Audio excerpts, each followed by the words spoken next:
being a mom is extremely isolating. Something I wrote, I went through a terrible postpartum period. That's not a secret. I will shout it to the rooftops for any other moms that For need both to know. both kids? Technically both kids, but my second with Lizzie was my absolute hardest. I can sit right here for a fact and say I would not be here today if it was not for my faith and my family. Would not be here today. I can 100% say that. And so I remember being in my postpartum period, and I was writing some because I was given this idea for a book that will probably never get published, but it sits in my phone.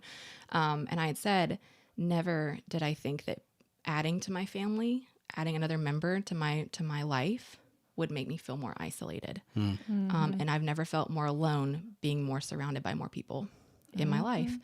And so, you know, Chelsea and I were close. And she's been one of those people that I've kind of always gravitated back to through different parts of life. You're like, we'll check in and be like, hey girl, you know, like whatever.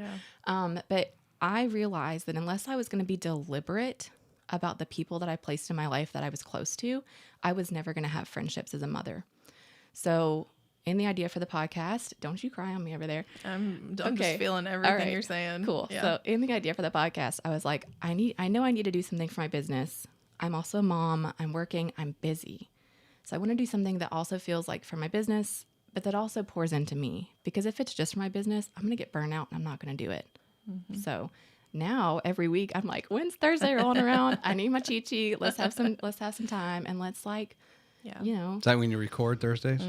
Yeah. Thursday's the day. Yep. That's awesome. Yeah.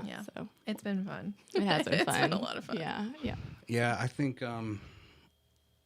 you know, it's, I'm envious in a way because I had this really rare kind of friendship in Virginia. You know, as you get older, you know, the time that you may or may not have for a friend. And if it is a friend, like, okay, do you really share that many interests with them? You know, there's might be friends you play pickleball with, or that friend you do this with. And I just had that rare opportunity to have a really awesome friendship with a guy I go to church with, and he was a home builder, worked for this company called Toll Brothers. And they actually, you know what they do? They actually always cooked, they bake chocolate chip cookies anytime in their model home. So when people are coming in, it's just, like constant. Oh, they bake it in it. Oh yeah. Yeah. That's smart. And then people are like, oh, we need to get a home. Because it's like Toll House and Toll Brothers. Yeah. Yes. Okay. But anyway, it's just like you look back and, you know, we were friends for 7 or 8 years and then moved to Washington State. And you just kind of realize like, man, I missed that. And it was rare, right? So it's almost like, okay, we're not going to be able to live together next to each other or whatever our whole lives. So just really maximize that time that we did have together. Yeah. And it's such a shame too, because like they tell you when you're a kid, like, hey, it's hard to have relationships as an adult.